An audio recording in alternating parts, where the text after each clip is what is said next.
Village Board meeting for Monday, October 20th, 2025. Madam Clerk, please call the roll. Trustee Johnson? Trustee Here. Trustee Lapagianis? Here. Trustee Anderly? Here. Trustee Wilbrand? Here. Trustee Price? Here. Trustee Uska? Here. Trustee Wilbrandt, could you please lead us in the pledge? Could you all please stand and join us in the Pledge of Allegiance? I pledge allegiance to the flag of the United States of America and to the republic for which it stands, one nation, under God, indivisible, with liberty and justice for all. Thank you. Moving on to approval of the agenda. Any additions, corrections, or deletions to tonight's agenda as drafted? Seeing no changes suggested, I'd entertain a motion to approve said agenda. So moved. Motion. Second. Second by Trustee Alapagianis. Any additional discussion or comment? Hearing none. All those in favor say aye. Aye. Opposed? Motion carries. Moving on to President's Report, I have none. Moving on to reports and questions from trustees and working groups, starting with Trustee Anderly. It's the agenda. Trustee Alapagianis. Just the agenda. Trustee Johnson. I have one item I talked to Chief about. There is interest from Pastor St. Catherine's of adding a full-time school resource officer, and they're willing to pay for the time that they spend there. So we'll have some discussions and bring something back to the board. Okay. Okay. Thank you. Trustee Wilbrandt, I presume you'll be part of those discussions as well. I spoke with Trustee Johnson today. That's fine. So, Okay. yeah, Right. preliminary. Right, fair enough. Yeah. Thank you. Is that everything, Trustee Johnson? Yeah, that's it. Thank you. Trustee Uska. I have nothing.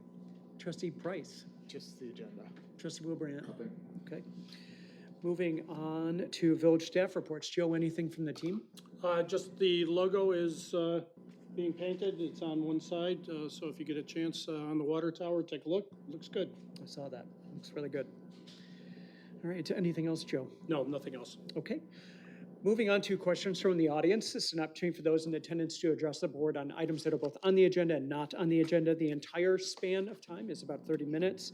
Each individual is limited to 5 minutes apiece. We have several entries today, so I think we have a pretty full slate. We are going to start with Nick James from 1009 South First Street. Welcome, Nick.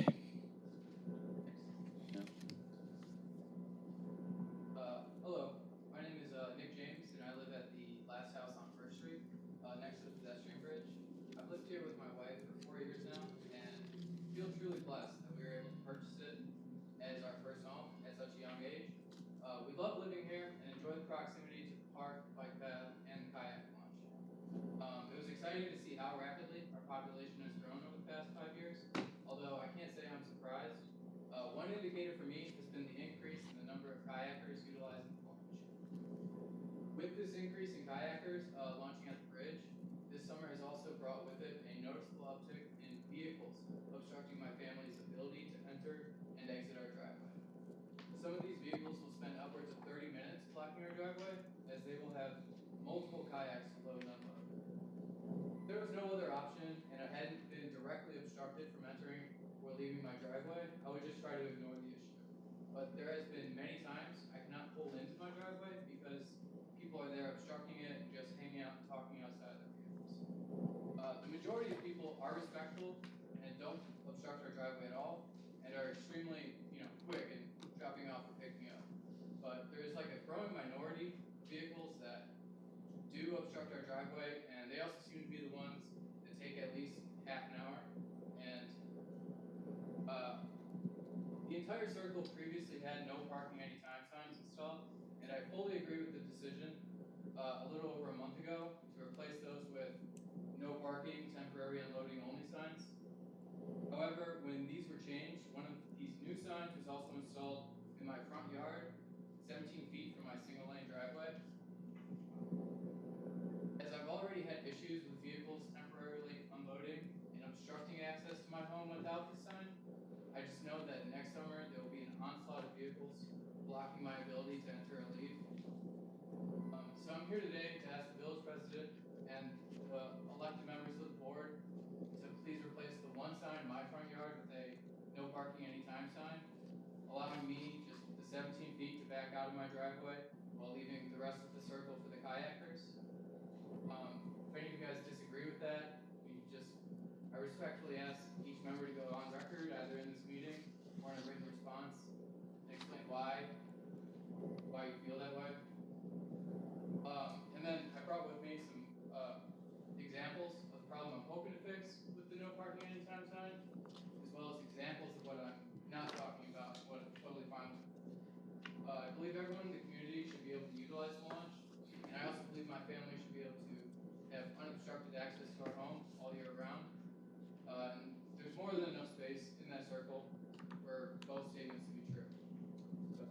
Thank you, Nick. Joe, any thoughts on that? We can definitely, I mean, we have been trying to address the situation.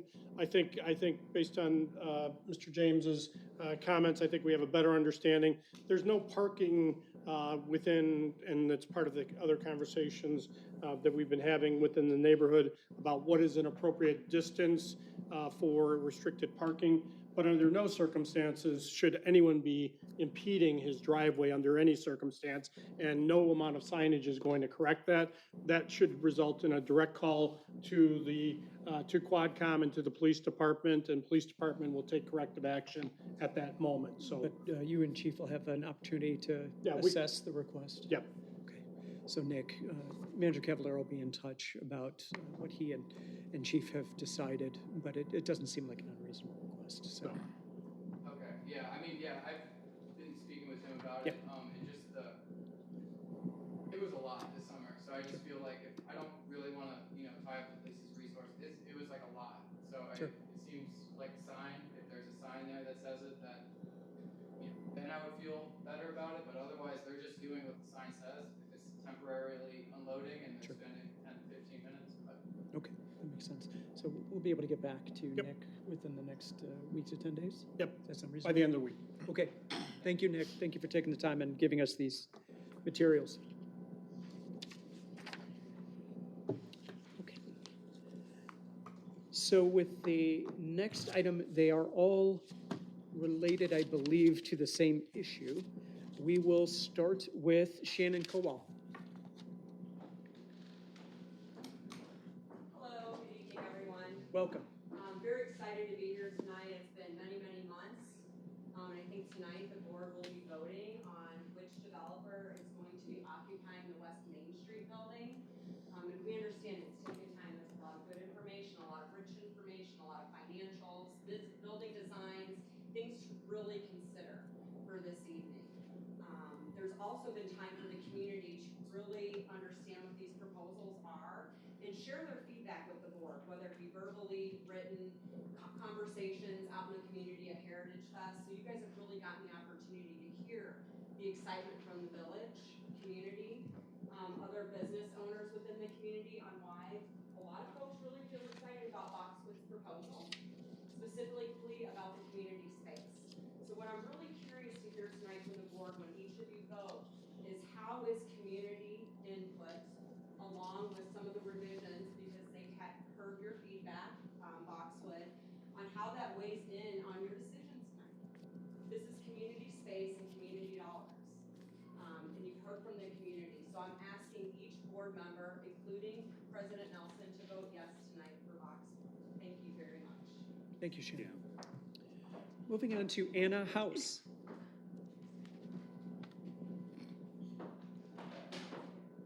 I'm actually gonna go first. Oh, okay. Speak right after, so Kara Judy. Oh, okay.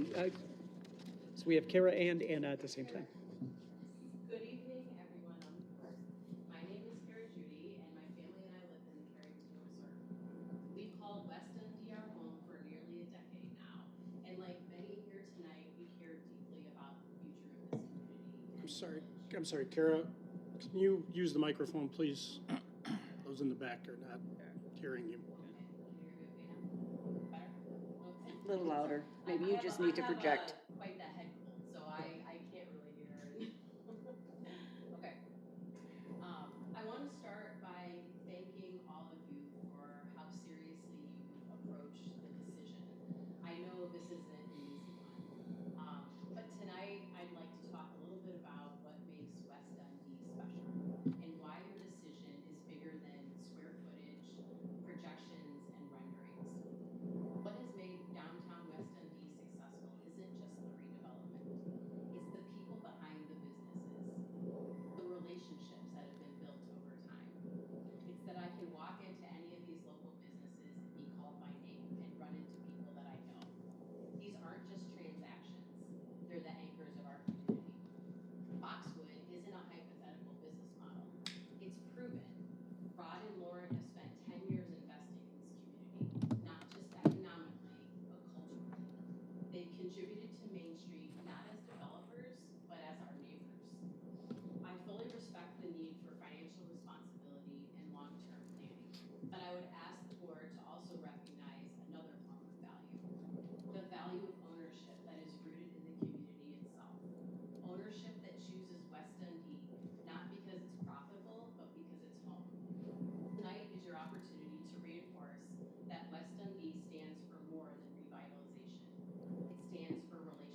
Thank you, Carol.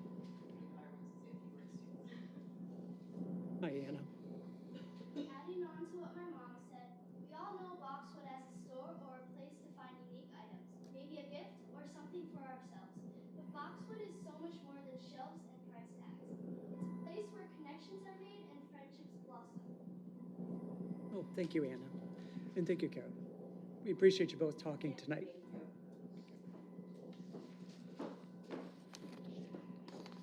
Next, we have Connie Tracy.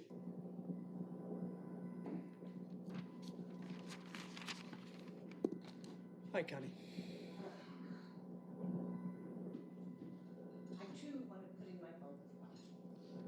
I've known Lauren for 10 years. When you need it, she'll answer all sorts of questions. Open houses, when they open houses, people who come are just terrified. She's welcoming, she does everything she can.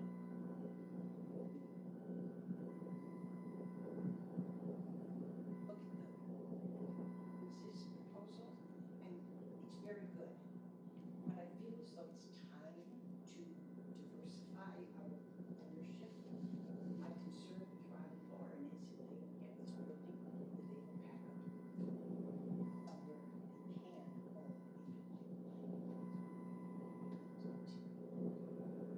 So, and the other thing about Lauren is I volunteer for nonprofit. Every time he has a free donation. Cannot be said for any other business in town. And to me, that says an awful lot about the investment in the community. Thank you for your consideration. Okay, thank you, Connie. Thank you, Connie. Right, next, we have Kevin Lind. Kevin.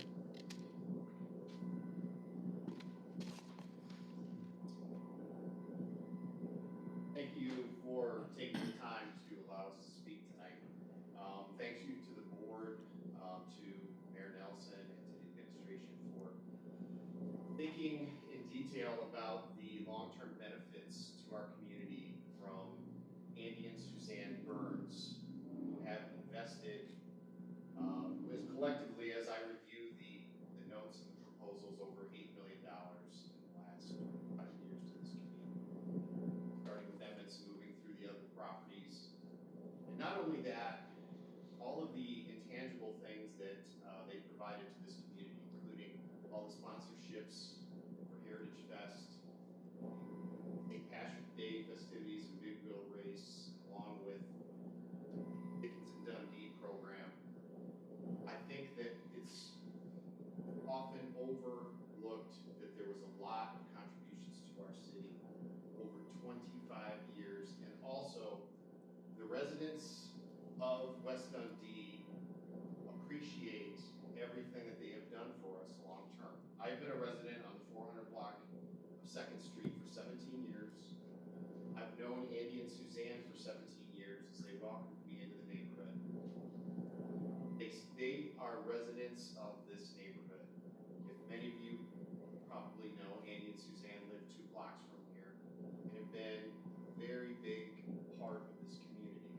And I feel that if they're willing to continue to invest in this community, someone had mentioned in some of the notes that I said that it's a faceless developer. I don't think Hitter's faceless. I think we're trying to support a community, give 4 potential business entrepreneurs an opportunity to grow their businesses within our community, along with a long-term plan to add at least 4 more residences above that property, which we desperately want more residents as we move long-term. We just took a special census to see if we could grow, if we grew our population. That's part of our long-term growth. And I feel that overall we have just not taken in consideration what Andy and Suzanne have done for the community. I have reviewed the 60 pages of proposals. I have reviewed as a business person my entire life. There is a lot of personal commitment and funding and thought behind this entire proposal. It's not to be taken lightly when someone's willing to invest invest millions of dollars in property. It is also not to be taken lightly to put someone in a position who knows how to navigate construction in a antique building with the complexities that we all have. My house was built in 1898, as many of you were in this community. And there is a lot of hidden things that are gonna come up that are gonna be problematic throughout this process. And I feel that Andy and Suzanne have also worked through being a landlord and working with people renting property from them, which we have seen turnover in one of their buildings. And we had a renter, there wasn't a huge gap in that same property. So in conclusion, I would like to thank you in advance for your vote for Andy and Suzanne and Sightwell Properties, and to continue the growth in our community as I, after 17 years, are going to continue to raise my family here and look forward to what we've done to rebuild the downtown area and continue to attract people to our area, and which will ultimately help our tax base and give us continue to take that feel that we have in downtown Dundee and continue to move that forward. So I thank you again, everyone, for your consideration to vote for the Sightwell and Andy and Suzanne Burns property. Thank you. Thank you. Next, we have Andy Burns.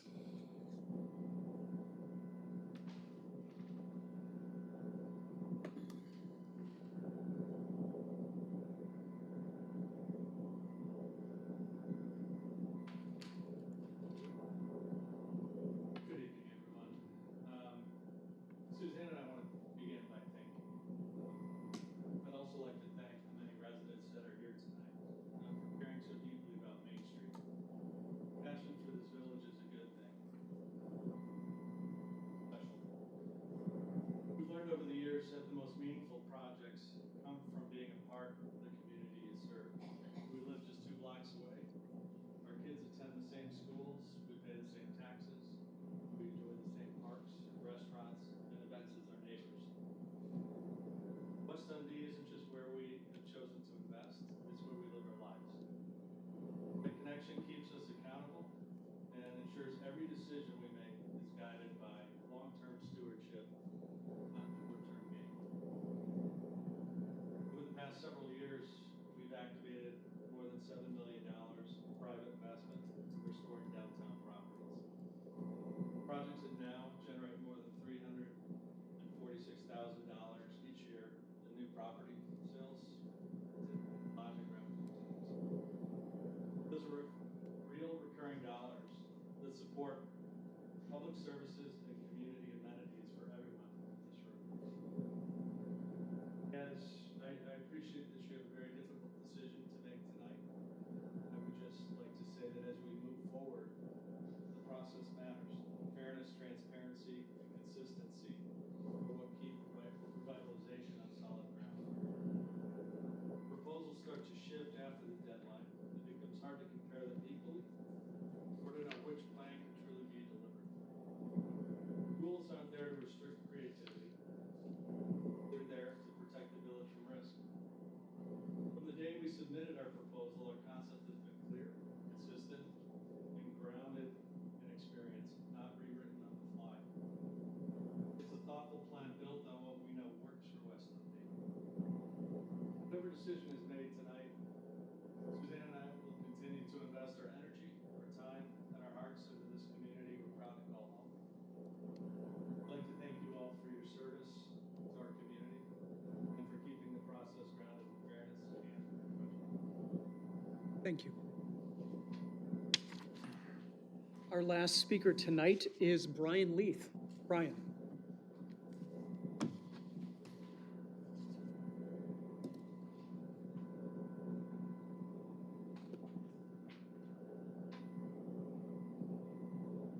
I'm Brian Leith, a resident at 413 South 3rd Street, downtown West Dundee. I'll echo some of the statements of thanking you all for your time and efforts in revitalizing our downtown. Definitely not been an easy task, but it's been fun to watch. Now, we followed this process from the time the village voted to select an outside consultant through the development of the downtown concept, and now seeing it move closer to reality, it has been exciting to watch this vision take shape. As we move forward, it is important to keep our eye on what truly matters, what's best for the village, what provides the strongest return on investment, and what brings lasting value and long-term growth to our downtown. Since this project first came before the board, I've taken a deep interest in its progress, attending meetings when possible and reviewing the minutes when I could not. Based on everything I've seen, I believe the Sitewell proposal represents the best path forward for West Dundee from both a business and economic standpoint. Sitewell's plan offers a true ground-up transformation. It adds valuable square footage and introduces a two-story facade that enhances the visual character and brings architectural continuity throughout the downtown. The inclusion of 3 new ground floor retail spaces will attract complementary businesses that strengthen rather than compete with our existing local shops. As you prepare to vote tonight, I urge you to focus on what is best for the village, its long-term success, economic vitality, and community character. These decisions should be guided by sound judgment and vision, not emotion or personal preference. As elected officials, your responsibility is to make decisions based on what will most benefit the village and its residents for generations to come. Sitewell is the only developer that has presented a clear, cohesive, and achievable plan for this project, with a proven record of success in Dundee as well as other Chicago suburbs that has given them the experience needed to navigate these unique challenges and revitalizing historic downtown environments. I thank you for your time and dedication to our community and hope that you vote for the Sitewell project. Thank you. Thanks, Brian. Okay, moving on to consent agenda items A through G. Is there a desire by any board member to remove any of the items from tonight's consent agenda? Seeing no changes suggested, I'd entertain a motion to approve consent agenda items A through G. So moved. Motion. Second. Second by trustee Al Pajanis. Any additional discussion or comment? Hearing none. Madam Clerk? Trustee Yeska? Aye. Trustee Johnson? Aye. Trustee Lapagianis? Aye. Trustee Anderly? Aye. Trustee Robrandt? Aye. Trustee Price? Aye. Ayes, motion carries. Moving on to resolutions and ordinances. Item A, intergovernmental agreement with East Dundee Fox River Sculpture Project. Trustee Anderly. Okay, it's like the Groundhog Day, back at it. East Dundee would like to enter into an intergovernmental agreement with us in placing some bronze sculptures on the concrete pads in the river. So there would be herons, egrets, and 2 deer in the middle to symbolize the 2 villages coming together. Approximate cost would be $45,000 total, so our half would be $22,500. Okay, comments or questions? All right, trustee Anderly, you have the floor. Oh, I'm sorry, I didn't. I know I'm just sounding like a broken record, but I just want to clarify just a couple things and then we can move on with this. So what we were given in our packet, are those pictures of what we're actually getting? The egrets, yes. Okay, and then I we're, mean, they showed some other right, so we don't have a clear, concise yet on this Groundhog Day thing, exactly what we're getting. Right now, we just know that that's one of them and then this deer. No, they're stock. There are stock photos. If you open up the website, you will see. Well, I was stock opening up what photos. my thing had. Well, I don't have the whole thing up Okay. in front of me. All right, but so yes, they're stock items. Okay, so and then as far as the costs and that, we're not exceeding these costs. I understand all We're that. voting to say 22.5 is our top. Right, okay, so that's also gonna include when it says that we must develop an estimated budget, project costs, and project schedule related to the installation. So those dollars are all included in that 22,000, for sure. We know that as a fact. Installation was included. Okay. Let me just, a couple other things here. The routine cleaning and maintenance. So after the installation is complete, parties agree to meet in good faith, so on and so forth. We know that it's made of bronze. Obviously, both West Dundee and East Dundee are taking the cost on to do any of that. To do any maintenance. Do we have any, and again, we don't know what possibly could be maintained, but is there any idea in generalization what this could possibly cost us? I mean, right now, we're investing the To 22. clean them? No, I don't know. Okay. When's the last time the fountain at Graffelman had to be cleaned?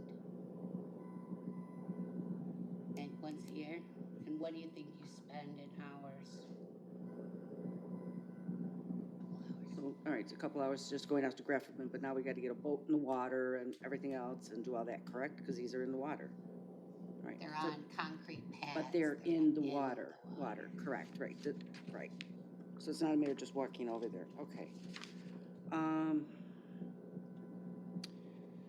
Okay, so, and we're going to share equally or any unexpected costs, including unexpected cost approved by change order, so on and so forth and that. All right, I mean, it's a basic, it's basic, I see that, but I still don't like the idea, I think it's a waste of money, and we can move on. Thank you. All right, trustee Enderle, you have the floor. Okay, let me get back to where I was.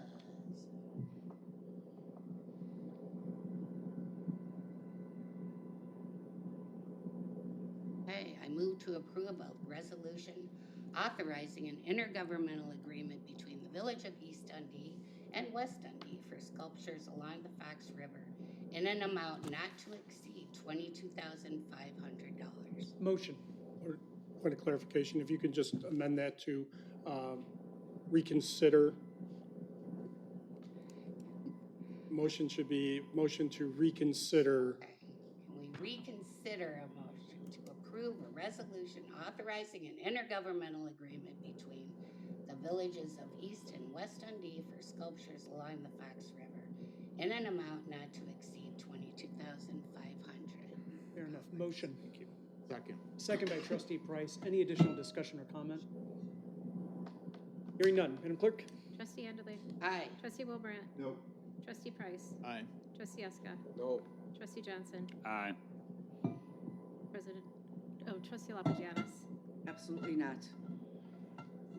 President Nelson. Aye. Okay. Let's move on. Unfinished business, item A, 108, 110 West Main Street, consideration of proposals to rehabilitate and redevelop. Trustee Price. Yes, so as you all know, we acquired 108 and 110 Main Street in March of last year and authorized staff to issue an RFP for redevelopment of the property. Those RFPs were issued and we received 3 proposals on the due date. And in July, we conducted interviews with each of the developers, had a chance to present their proposals. This is a pretty typical process conducted by municipalities throughout the region and the state. And the way the RFP process works is that municipalities, while they may sometimes reserve the right to reject all proposals, otherwise they pick a proposal and they, based on what they believe is in the best interest of their community. The process does not allow for developers to revise their proposals after seeing everyone else's projects. I think it's essential that we follow a fair and transparent process. I think it's important out of fairness to the proposers and the developers, but perhaps even more important is our reputation as a unit of government. At this point, we're focused on 108 and 110, but we can't forget that we have an even larger project up the hill at Spring Hill Mall. And I anticipate that we'll follow an RFP process for that as well. And so if we have a reputation of sort of skirting the process and, kind of playing games with what the normal process is, we're going to have a very hard time attracting quality developers for the mall. And thus, I believe it is essential that we base our decision based on the originally submitted proposals and make our selection based on what we received in July. I have some other thoughts on the actual proposals, but before I get into that, I just give others a chance to say something as well if they wish. Comments? The minutes that we just approved from September 22nd, President Nelson told them they could Yes, and I will acknowledge that that was not handled very well, and I will take at least part of the blame for that too. In hindsight, I wish I would have objected when they offered to revise their proposal and instead insisted that we follow a process. I still could have maybe been overruled, but I should have let at least my position been known, and for that, I will apologize to the Boxwood folks. I know you spent some time putting together that second proposal, but I do think, that it's important that we take the longer view and we, kind of make sure that we follow, something that is a tried and true process, not just for us, but for communities around the region, and that we need to be fair and consistent the way we treat these if we want to, have credibility with other developers around the community. I get the fairness thing, but they were told to they could resubmit. They just followed what was told to them, and now we're gonna change the rules again, saying, no, that doesn't count, right? So my comments, for tonight were based on the resubmittal, right? And where I thought the resubmittal was, just because the board instructed them that they would have the opportunity, so I'm confused as to why we would take that away, right? So, because that's what they were, that's what they were told. I think what Tom's saying, and correct me if I'm wrong, what he's saying is he's considering the first proposal, whatever you decide to consider. I don't think it's anything that we're saying that we can't consider that proposal if that's what you're choosing to do. I'm just thinking that's what Tom is saying he's doing. Yes. I and didn't take that from that. I thought. Yeah, 'cause he said Yeah, I that, told. yeah. Well, I would encourage you to follow the process, and I think I want to make sure, if nothing else, that my statement is sort of in the record, and that we will ensure that in the future that we will follow a correct process that is going to give developers the confidence that they can trust. I get it. This was very choppy, if that's the right word, a very choppy process in terms of resubmission, submission, et cetera, right? So get that. And I 100% agree with you on RFPs going forward, right? The way I work in the business world is, just today I worked on a third revision of an RFP for Ross.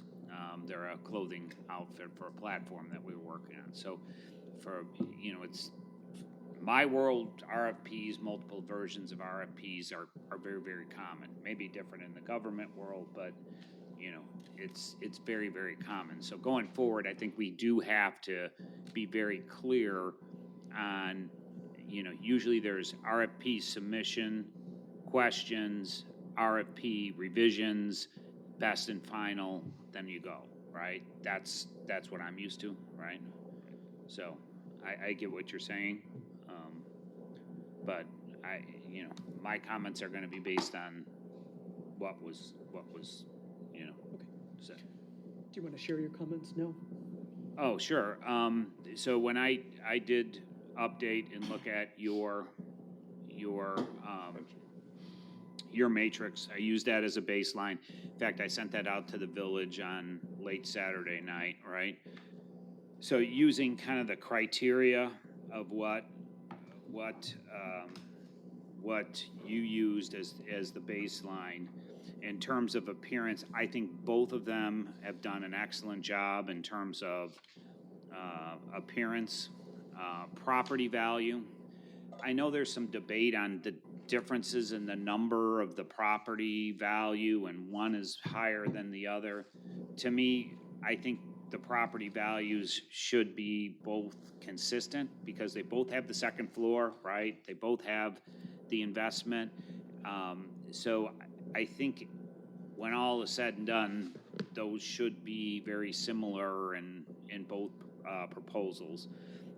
I think the impact on parking will be greater from the Boxwood proposal than the Sitewell proposal, right? And then from a financial perspective, and this is where I weighed a lot of it, to me, the building's gonna be the same value. They're both gonna have income from the rental properties, and that should be the same, right? And they're both willing to invest over $2 million of their money in the property.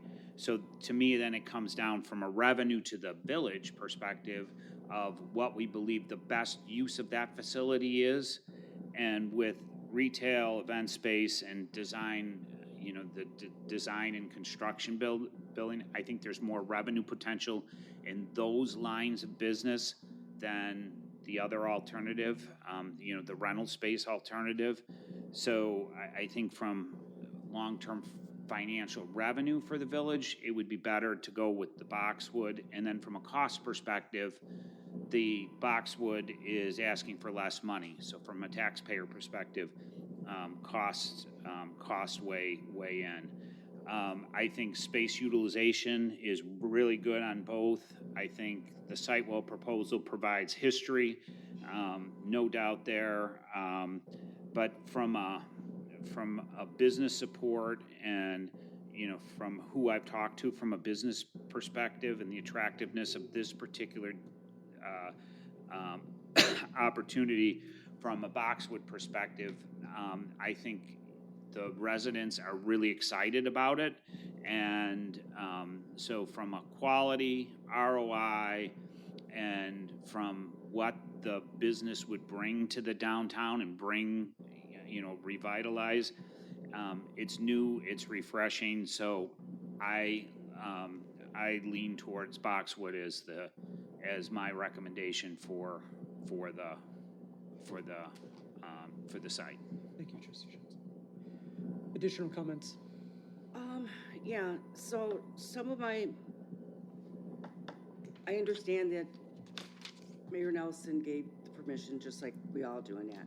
But coming from my world of RFPs and sealed bids and things like that, being in the plumbing industry for over 25 years, dealing with bid openings, architects, engineers and that, you go to an architect, you tell him what your plan is, you have him get his engineers just like any other job in that. He then does the schematics, they do everything, and then the job goes out for bid. Okay, and then the companies bid it, you open up those bids, and that's it. Yeah. At the time, at that time, that is actually it. You don't go back again and again and again. The other thing too is, and again, I'm trying to say this in an eloquent way, and I don't mean any disrespect to anything, but our actual process, or what we asked for, was not completed on Boxwood's end. We wanted to see the two-story. It came in without a two-story. The other ones came in with the two-story. Gave us an idea. Not the two. 1 to 2, right. One of the two. One of the two, right. Oh, the other one didn't, that's correct. One of the two came in with what was, all those bulleted items were checked and done by Sitewell. A very clear, concise proposal was made when the proposal was due, which is also another thing too. When you are doing an RFP or a bid, everything needs to be there and in there. Now granted, are there addendas that come in later? Sure, but addendas come in later when something is found to be wrong, where they have to amend it. You know, whether it's a usage or maybe something was sized wrong, or could be anything in it. That's where your addendas come in. The problem that I actually really have too is this also allowed them or anybody else who was bidding that job, it could have been more people, to see everything, to hear all of our comments all the time and that, and then to develop something then that they felt would please us. Well, what would have pleased us is the beginning to be at least out there correctly. Now, what everything looks like is wonderful in that. The facade is wonderful. I've seen Rod and Lauren's work, and it's fabulous. I believe that Andy had hired our DP builders for some of his build out on the interior work of his businesses and that. It looks fabulous. But Sitewell has had over 20 years in the rehabilitation of older buildings. He has had a lot of experience knowing what he's getting into when you open up that wall and be like, oh my God, I didn't expect this, or I didn't expect that. So he knows this, and he knows that's probably built into his figures. The other thing that's concerning me is that they're talking here about a property value, estimated property value versus total project cost. So they're saying at the end, it'd be 2.6 million. 2.6 million, compared to 2.192 in total cost, which actually implies that there's no need for any incentive. Generally, if you're, in the way I'm understanding, if you're looking for an incentive, it's because that the money that you're investing is not going to cover that, so you're going to need some sort of incentive to bring that up to whatever the valuation is. They're evaluating it, once they're done with this, that it's going to be $2.6 million. Yeah, I also feel, and I appreciate Andy speaking, because some of those things that, and I mean, certainly maybe everybody's known, we all received a letter from Mr. Burns, and appreciate that, but many of the things that were written here and that is very true, and again, coming from the construction industry and that, you know, when you're receiving, you know, proposals and things like that, you want it to be defined, you want to have exactly what your client is looking for, and he met all of those. But now somebody else was given the opportunity to meet or match or maybe undercut. I'm not saying this is what's happening, it's what the possibility that can happen in that. And to me, I totally agree with Tom. It does have a effect on the village itself when if all of a sudden you've done and put all the work in right up front, done everything you've been asked to do, send everything in, and the next thing you know, it's like, oops, well, wait a minute, we're gonna give this person another chance. And I don't feel that that's right in that aspect. I truly don't. Now, whether Rod and Lauren, again, I'm not saying they didn't understand something, because I don't know. I mean, they put in their bid, and you think that they have everything that they're needed, and they're gonna do exactly what that is. And I actually have to, I'm going to make this comment because it was also said in the open meeting when we were over there. I asked Rod, and I just wanted to get an idea what to kind of expect, what he was really, you know, where his head was at with regards to the second floor. And when I asked him, I said, you know, can you just kind of give me a generalization?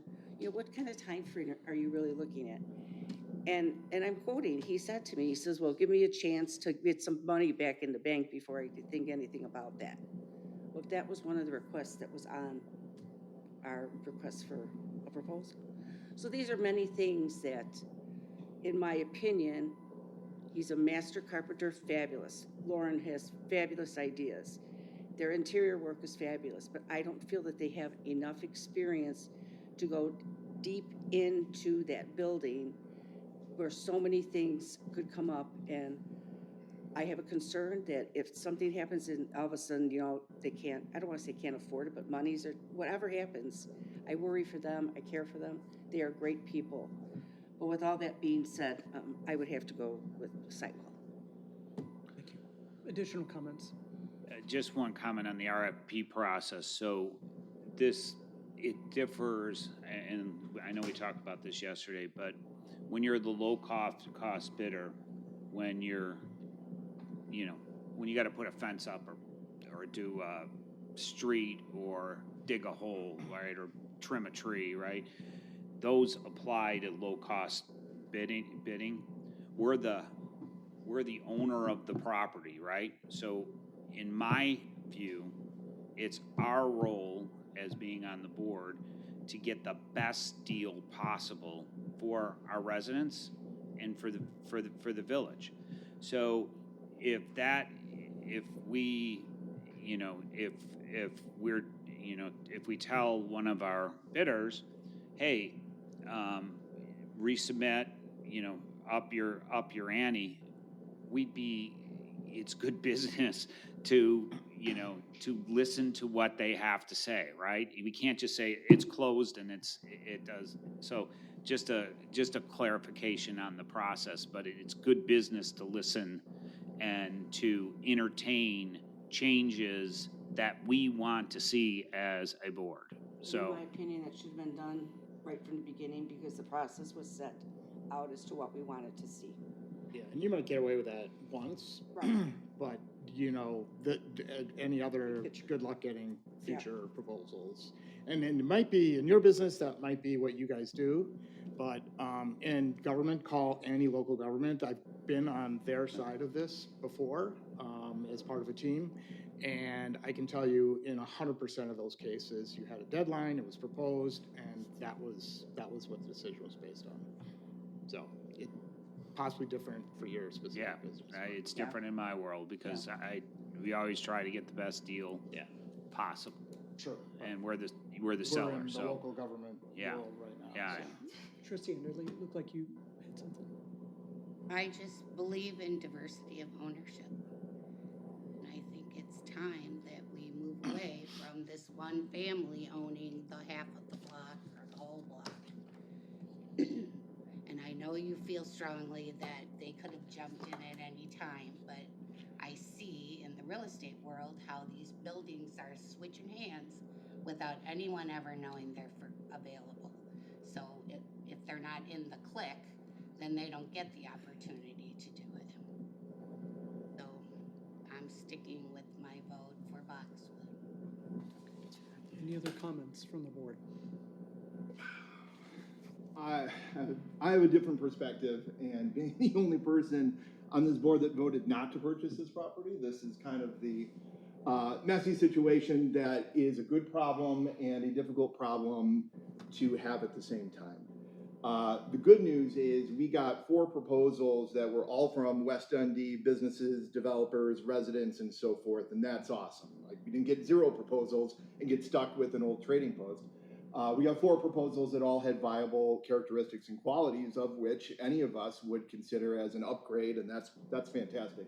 Blair here? Blair's here. So, we've talked a lot about Sitewell and Boxwood and Mr. Modal's presentation and development too. Any single one of those projects would have been a great addition to downtown West Dundee. So what we were tasked with doing is kind of a feeling, kind of an aesthetic, kind of a what is the community like, what works well with how we want to proceed. And I've talked to a lot of people. We've had the proposals at meetings before. We've roundtabled it. This has been an exhaustive conversation. There have been delays. There's been a resubmission. And everybody's kind of talked about their world. Mine's really not that applicable to this, but in my world, when someone drops evidence on you the moment before you go to trial, the remedy isn't, well, that can't happen because that doesn't exist. It's, okay, we give you more time to digest that, and if the parties want to renegotiate or come back at it or proceed or extend the trial, that's what happens. I don't know what the situation here calls for, but we have a saying in the courtroom is you can't unring a bell. So as much as I appreciate the process, if someone comes in and says, I'll do it for free and I'll make it look like this and this is what you like, it's hard not to hear that and consider that. So I understand too that it's frustrating when you put a lot of time into a presentation and the goalpost keeps moving, but that's kind of the nature of this whole process too.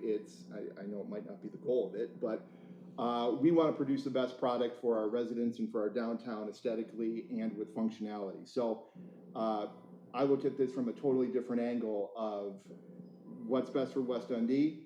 I always look at cost, and I always say, let's not discount something just because we don't like the way it looks or the use or anything like that too, but let's weigh the costs.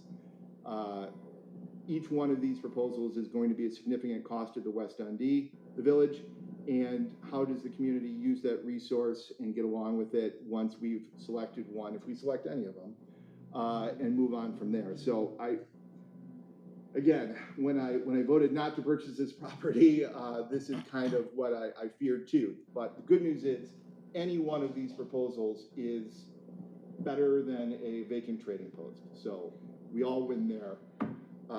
I guess we'll come to a vote and we'll select one, and the community one way or another should support that because that's what we should be doing. Tax dollars are important. but, you know, the community that pays those tax dollars are just as important. Thank you, Trustee Woodbury. My turn. Yes, please. Just one quick comment. I can be brief. My decision tonight is based on adhering to the original proposals as presented and in document form, as well as visual presentations that took place at Bob's Trading Post. And I will not entertain any addendums. I'm going with the original. Any other comments? I just want to add, so, you know, I do strongly believe in the process, and I do believe that all of us have, you know, what's the best interest in the, you know, in the community, and so I think that's, you know, how we all are viewing this, and I think that we, you know, to maybe what work off of what Dan said in terms of you can't ring a bell, I will just maybe for the record say that I think even after the changes that the Sitewell proposal is the one that I can trust to come to fruition.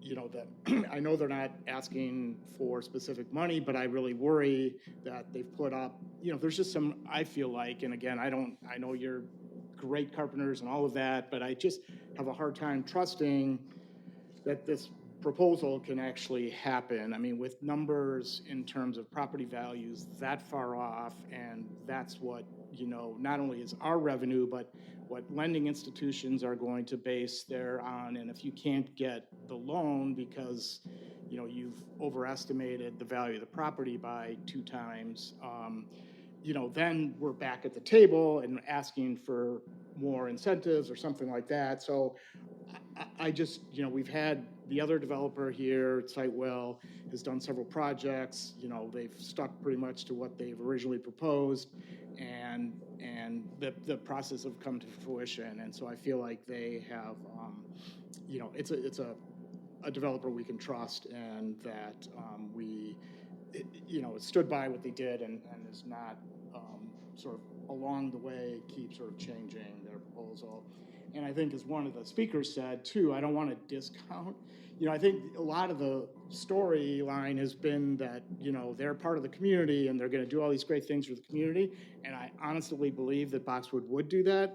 But the sort of implicit statement that's unsaid is that, you know, the Burnses haven't done anything for this community. And I think, you know, between big wheel races and sponsoring at the bike races and doing all kinds of Heritage Fest and other events, you know, they've clearly demonstrated that they are part of the community and have invested a lot of their time and energy and treasure into this community. And so I you know, I think that needs to be stated too, that it's not like some, you know, again, like someone else said, not a, you know, kind of anonymous developer. It's somebody right here in our community. So with that, I think In the revenue too, I mean, $346,000, it's a nice amount of money. Yeah. So I just want to. Projected, right? No, this is what they were. They're all projected, yeah. Yeah, And it's at all least right. they're Yeah. reasonable projections that we've seen that I feel like are trustworthy. The other ones are hard to trust. Yeah, the That's what you've already- 346 is what they currently do over the businesses that they have. Currently do, correct. Correct, Annie? Yes. That's annual, right, so that's already monies that have been given, not just anticipated, this is what they've done. So tonight started the second week of April in 2013. I had just gotten elected to office, hadn't yet been sworn in. And I made a point of going door to door down here, downtown, and talking to some of the businesses. And I happened to meet Bob. It was one of the days he was still open. It was an interesting meeting. I came back to Village Hall, talked to Joe, and I said, is there any way we could maybe get control of that property? Because it is just, it's an awesome parcel. It's right in the middle of the block. It would be nice if we can get positive control of it. Over the course of 12 years, we tried several times to get control. And Joe, I harangued him several times, let's see if we can talk to I even talked to you, trustee Anderley, can you, through his attorney, see if we can get his attention? I think after I made that visit in April of 2013, that he was only open for maybe intermittently, probably a cumulative 6 months. But beyond that, he was closed almost the entire time. And he hadn't invested in that property since I was in grade school, and I'm now a 54-year-old man. So it is something that really needed to happen. And I credit this board with allowing us to acquire it, but it took a lot of doing.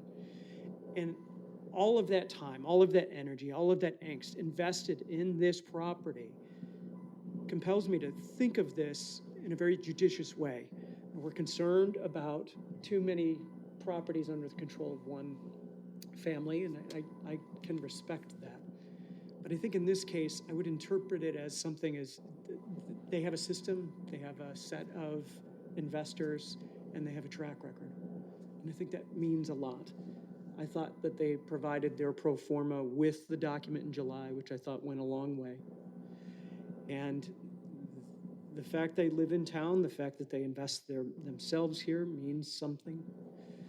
And it's hard because I like all of the folks. Blair is clearly committed to the Dundees. We obviously have the Boxwood folks who are lovely people, and they do such a lovely business. And I know that they've also looked at other locations because they're popular, not just in this area, but even going eastward towards Arlington Heights and Mount Prospect. So I get it. There's risk. And it's one of the reasons why I didn't want to do an RFP process, because what it does is it creates one person who's happy and however many people who are unhappy. And that's not awesome. But we all have to make the decisions we think are best. I'm going to make mine. But I just wanted to get on record as to how I arrived at this conclusion. It was not because I favored someone or I go out to drinks with them or I even know them personally. None of these folks I see socially. I don't know them well. But I know them enough. They're all very respectable business people. But we have to go on the four corners of the document that was submitted, I believe, over the summer. When I opened the door to revisions, I was expecting maybe additional details in the pro forma. I think what we got was a completely different revision with some numbers that I just cannot quite get my head around. Madam Clerk, I'm going to be voting tonight. Trustee Price, you have the floor. Yeah, I move to accept the proposal from Sitewell Development and to authorize staff to negotiate a draft redevelopment agreement, including TIF incentives for 108, 110 West Main, as outlined in the July 7th correspondence for for Village Board consideration. Second. Motion and a second by Trustee Yuska. Any additional discussion or comment? Hearing none. Madam Clerk? Trustee Price. Aye. Trustee Yuska. Aye. Trustee Johnson. No. Trustee Lapijanis. Aye. Trustee Anderley. No. Trustee Wilbrand. No. President Nelson. Aye. All ayes, motion carries. Moving on to unfinished business, item B, change order number 1, Village Hall improvements. Trustee Yuska. I don't know if people are. That's okay, just keep going. Just go for it. Through the course of the renovations of the Village Hall, it was discovered that the caps, I don't know if you want to explain there's two parts to this. Eric, do you want to The- take a the shot cap- at it? The caps are cracked, and need to be replaced, but then there's additional caps on there that have a different name up the railing that you're not suggesting we replace. Yeah, these are basically not the same pins that were uncovered on the excavation. As soon as we took out the landscaping walls, as soon as the stairs came out, there was a nature of damage, basically covered by soil that was unseen by the engineer or staff. So with everything out, they're recommending, like the brick behind the stairs obviously had a lot of water infiltration, needs to be rebuilt to support the new stairs. And now is obviously the optimal time to do that. And I do want to mention real quick, there's another change order, and the initial numbers are the value of about 5,000. Stairs had an 8-inch height. That's Code. maybe was code at the time, since that's not being code. So about 7 inches is the max height on modern building code that we can go. So what they basically have to do is make a 7th step and extend that out the sidewalk a little bit in order to meet. This would also allow us to drop the sidewalk. As the board may be aware, when IDOT came in and addressed the ADA at the corner, they did this huge ski ramp in order to make compliance. So by dropping that sidewalk in front of Village Hall, by adding an additional step, we can decrease that ramp height, which I think is probably appropriate in front of Village Hall, directing towards 72 to avoid that steep incline. Do we have room for that extra riser though? Or for that extra tread? Yes, we're losing part of the landing because there was a At the large. top of the At the steps? top, yes, so, but there's additional pour that's required and this has been a layout that I think the contractor and Thomas Washinsky have been kind of working on for the last 2 days. But to go back to Eric's, the comment was there are the individual caps that sit at the bottom of the stairs where the light poles were. Those were cracked, have to be replaced. But the additional change order, which I think is 6,000 or 7,000? Six something, is the limestone caps that came up towards the doors. So they were the angle ones, another cap, and then 2 flat pieces. So there were about 6 additional limestone pieces that we can change out. Those have been saved, but there is going to be a color differential between the new versus old. So direction from the board on whether to replace it all or to just replace the 2 at the bottom is what is the direction we're seeking. Do they have any sense of like how long it would take for the limestone? I mean, is it even the same sort of species of limestone? It's going to eventually match, or I don't know? Eventually, there was no estimate on the copper on time. Okay. And then I also wonder, is there salvage value to those?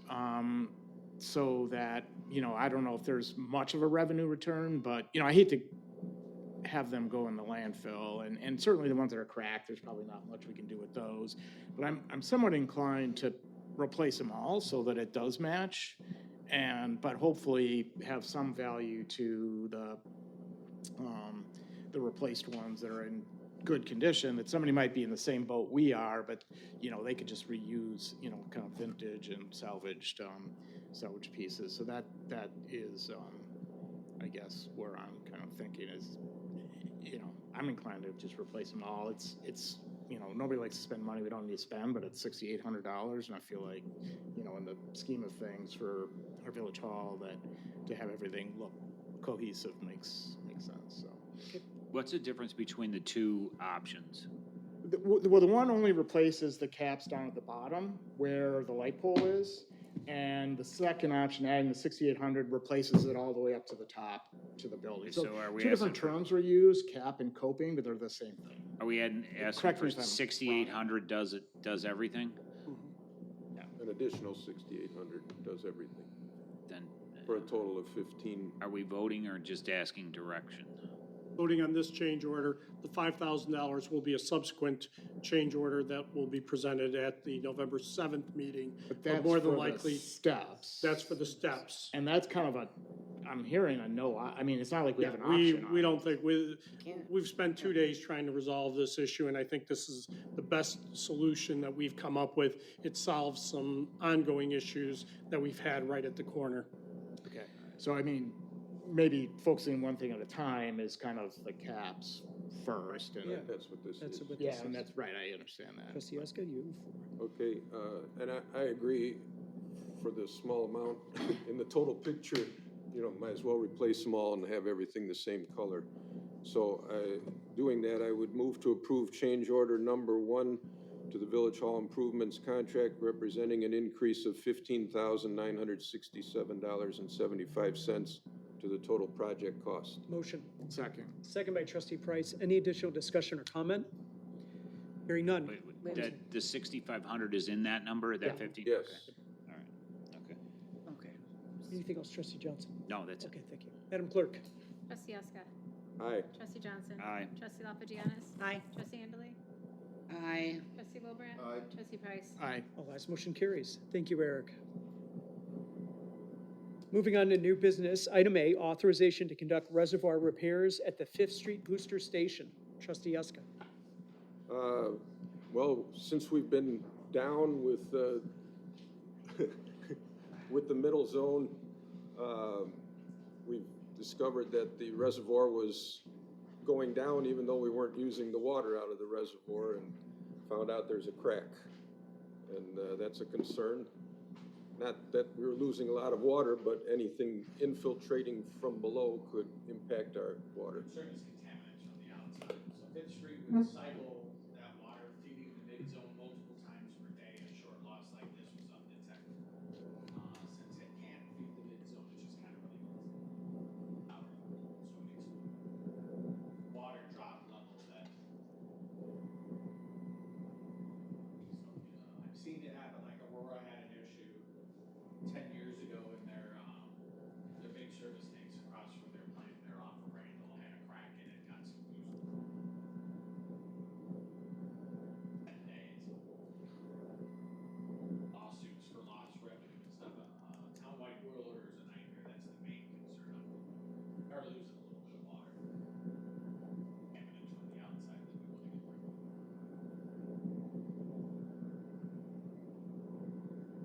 Okay, comments or questions? Hearing none. Move to authorize Public Works to proceed with repair of the Fifth Street Booster Station reservoir at a cost of $6,500 by Era Valdiva Contractors of Chicago. Motion. Second. Second by trustee Price. Any additional discussion or comment? Hearing none. Madam Clerk? Trustee Huska. Aye. Trustee Johnson. Aye. Trustee Lapadianis. Aye. Trustee Andalou. Aye. Trustee Wilbrandt. Aye. Trustee Price. Sorry. No, that's my fault. All ayes, motion carries. Thank you, Eric. Moving on to item B, the 2024-2025 Annual Comprehensive Financial Report. Who is presenting this tonight, Joe? Where's Kathy? Ed and Kathy, please come forward. Oh, they're in the back.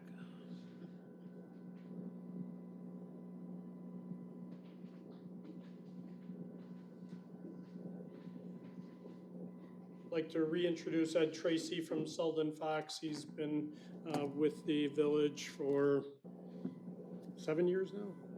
8? Yeah.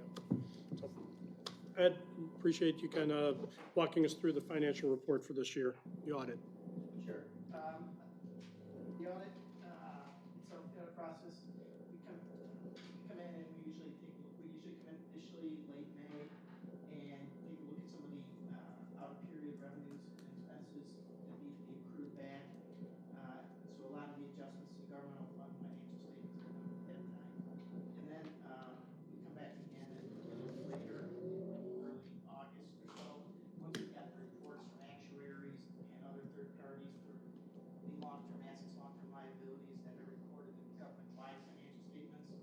And so once we get those, then we can put the financial statements together and present to you here tonight. Part of the audit, we do take a look at your internal control structure. We test controls over various systems to see that they're operating as designed and are providing effective controls. And we found that the internal control structure was satisfactory. We didn't have any material weaknesses or significant deficiencies as it related to the internal controls for the village. So we felt that we were comfortable with those. And after we do that in order to determine whether or not we can rely on those controls to an extent when we design our audit procedures. As far as the audit results are concerned, a couple highlights for the year. Again, the financial statements include both government-wide and fund financial statements. Government-wide financial statements are considered a full accrual basis of long-term assets, long-term liabilities on the balance sheet, as is the water fund and fiduciary funds. The governmental funds are what's called a modified accrual basis, so it's more of a current focus. Picks up long-term assets, long-term liabilities are not recognized on the balance sheet, whereas so like if you purchase a truck, it's not capitalized, it's just expense. So those are the differences between the two statements. A couple highlights from the government-wide statements. During the year, you had capital asset additions in governmental activities of $8.3 million, and business type activities of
depreciation and other non-operating revenues, interest, grant revenues, things like that.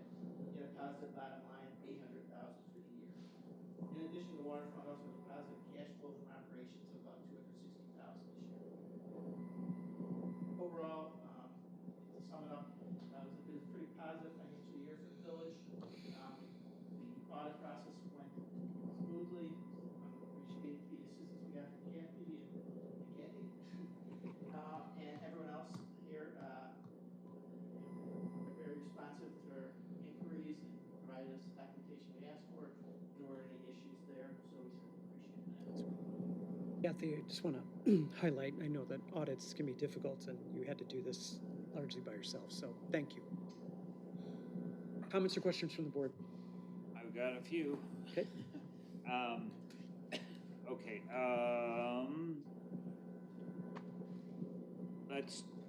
so can we talk water just for a minute?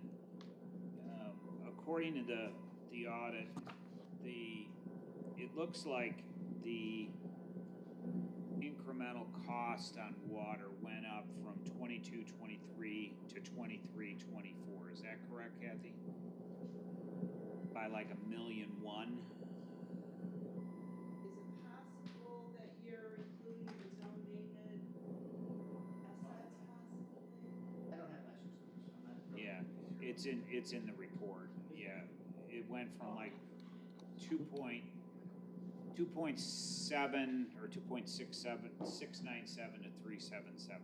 Yeah, I think that may include,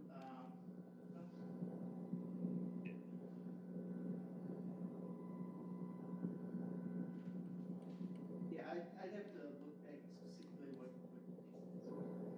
Here's the takeaway for you, Kathy. If it looks like the $1.1 million increase in the expenses is what drove the 20%, the need for the 20% water increase, if I'm interpreting correctly. Which of the audit you're looking at? Ask me that. Are you talking this? Is this what you're talking about, this thing here? Yes. It's actually right on the first page. Page 1. Oh. That little thing down there, I think is what it is. The graph. Yeah. Yeah. There's a table. Table. Are you talking about in the memo? Yeah. Yeah. in the memo, yeah. Yeah, here, what am I missing? Here, you want this one? Here.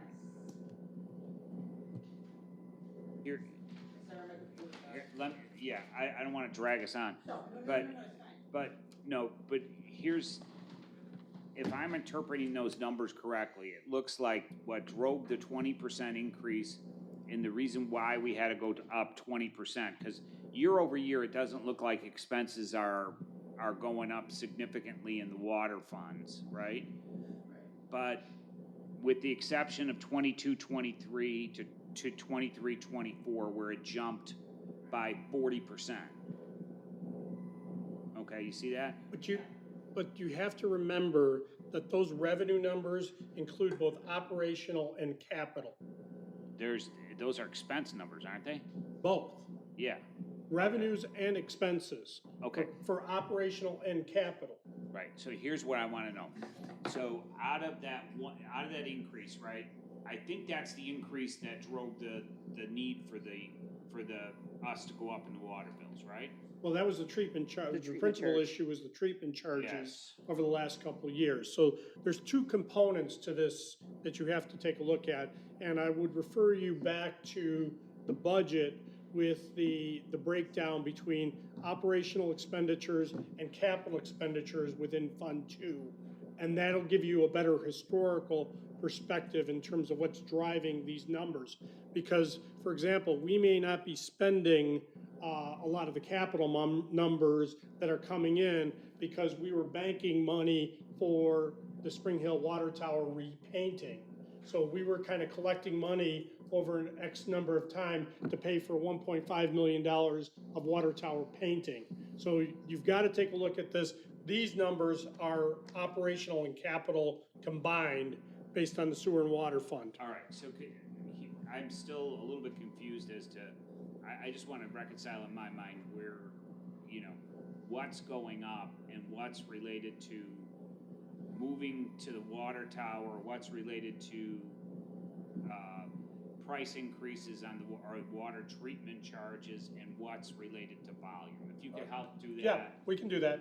But just recognize this all lumps it together because they all come into the water and sewer fund. And for audit purposes, they're all included within that fund. It's all clumped together. That's why I was confused. So if we could separate that out, that would help. Sure. I want to understand that.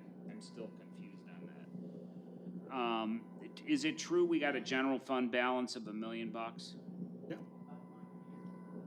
And do we have any plans, or are we still open as to, do we have plans for what we're doing with that $1 million, or is it still kind of open and, you know? It goes to fund balance. Okay. So we got $1 million, good guy, right?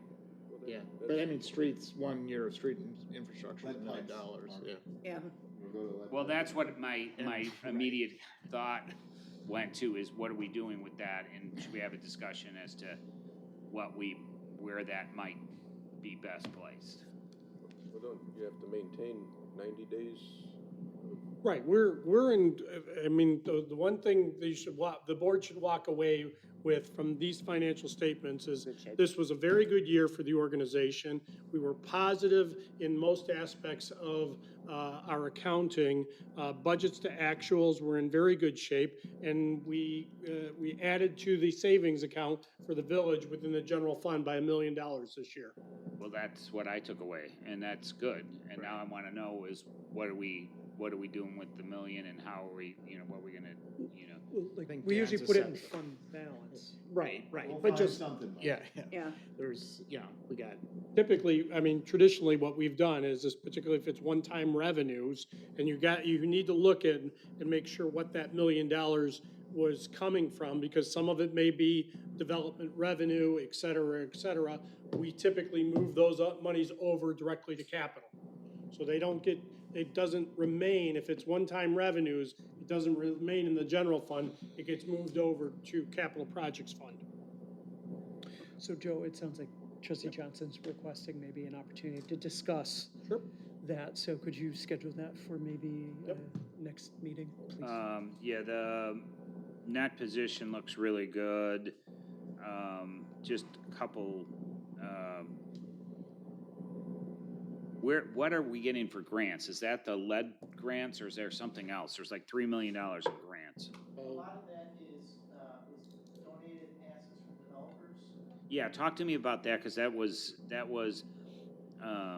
you alluded to the Canterfield. Okay, so what happened there? Streets, sewer and water. So they paid for the improvements, the infrastructure, and donated it to the village. So I think from the portion, the streets, roads, things like that, that's reported in the government-wide statements as a fixed asset and capital grant. Okay. And then in the water, there's also a portion in the water fund, about $1 million for the water and sewer work. That's in the water fund as a fixed asset, and it's actually considered capital contribution, so you see it on the water fund. Is that what you referred to as the reclassification? There was a reclassification of unearned revenue or something, or is that something separate? That's something separate. That would Okay. be separate. This would be capital assets. When the developer comes in and they construct sewer and water mains, the streets, the traffic signals, all of that at Canterfield, those are assets that are added value to the community, and those are the fixed asset numbers. Okay. All right. So the water thing is, the water thing is number one, the breakout of that. Number two is like, we need to have a discussion on the $1 million. And then the third thing is where is like the park off of Bonkoski? Is that in expenses? Where does that go? TIF. In TIF. That was probably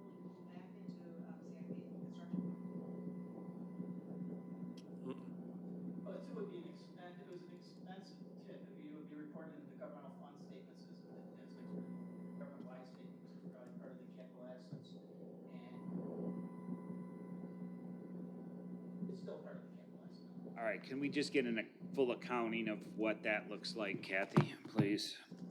You mean the project cost? The project costs, what we spent, all the lawyer fees, everything. I want to see the total picture in that. Sure. Including the grant proceeds? Yes. Okay, that's it.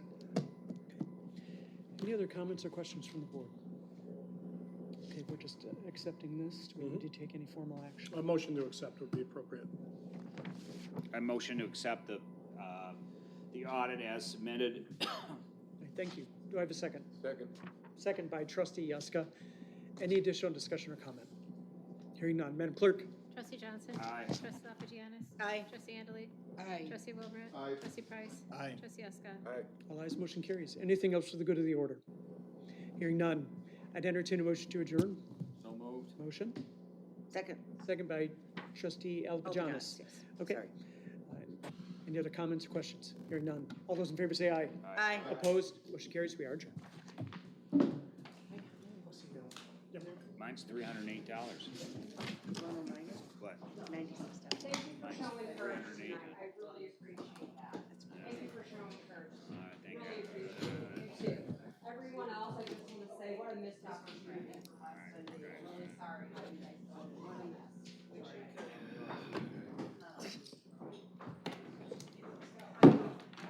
Please. All right.